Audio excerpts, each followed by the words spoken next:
So I ran back there to see what's going on. After I cut through the people, I noticed this man back there hacking away at somebody with a knife. And so I drew my revolver out, and before I knew it, everybody had gotten out. A security guard relives a moment he'll never forget. Good evening, I'm Jeff Barnes. And I'm Lisa Willis. What he's reliving is the fatal attack of a woman at a social services office today. A 29-year-old Baltimore City social worker was the victim. A homeless man, paranoid about losing his fair share of food stamps, is the accused murderer. It happened early this morning at the Rosemont Center in West Baltimore as crowds of people lined up for food stamps. We have two reports. We begin with Gina Germani. The Department of Social Services closed its doors today after the attack on Tanya Brown O'Neill. Shortly before noon, the department learned that she had died from multiple stab wounds to her chest and back. Director Shirley Marcus says it's her department's first fatal attack by one of the clients. People that come to our agency for service are coming as a last resort. When they come, they're coming out of desperation with a lot of feelings, hopelessness. Police say Arnold Bates went to the crowded third floor for food stamps and became enraged, lunging at the first person he came in contact with.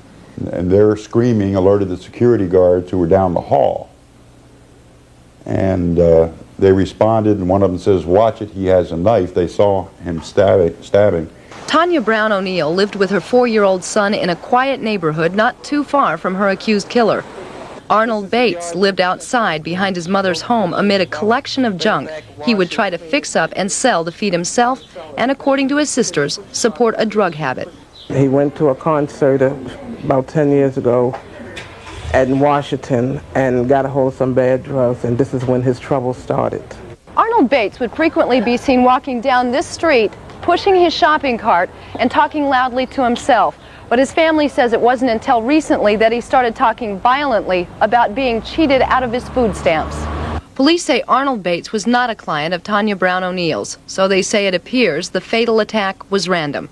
I can't say, but I'm sorry that my brother took her life. And I'm hoping they will give him help, do something, so this would never happen to him or anyone else again. In Baltimore, Gina Germani, Fox 45 News at 10. Arnold Bates is hospitalized for observation tonight. Police expect to formally charge him with first-degree murder when he's released from the hospital tomorrow. Now, a spokesperson for the social service program says this is the only killing she can recall ever occurring at one of the city centers in the last 10 years.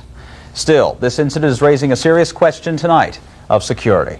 He comes up to about here to me, and I can still see his head and the knife stabbing down on somebody. 32-year-old Manuel Johnson of East Baltimore was the security guard who disarmed Arnold Bates by shooting him. Johnson is employed by the Baltimore-based Watkins Security Agency, an agency that employs about 36 security officers to the city's 15 social service centers. Johnson says he was only doing his job. Before I knew it, everybody had gotten out. Everybody was gone, and just me and him. And I told him to drop the knife, and he wouldn't drop the knife, and he kept walking towards me, so I shot him in the shoulder. In order to carry a gun for the Watkins Security Agency, you must first undergo 40 hours of very intense training, including 8 hours of classroom training right here at the agency. You must also be able to score high at the shooting range. Now, if you pass the test, you'll be able to carry a gun like this, a .38 caliber 6-shot, the type of gun that was used in today's incident.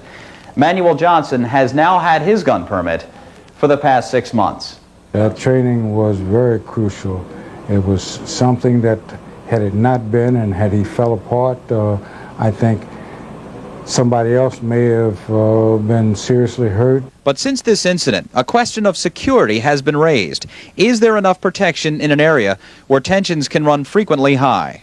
I think it could be more security by keeping the workers behind closed doors. And when they have these open spaces where clients can just go anywhere they want to, and we have to keep track of that. And what kind of message does that give? Here we are in what we call in Baltimore the helping people. Here we are behind metal detectors and plexiglass. I mean, I understand that this is very upsetting for staff, and we don't want anything like this to ever happen again. And we are going to review our security to see what options we may have, and we think that we are doing a good job as far as security goes. In the meantime, the shock of what happened today will take a while to get over. If I could have been there 10 seconds earlier, it could have saved a lot of grief. 10 seconds earlier, that's all.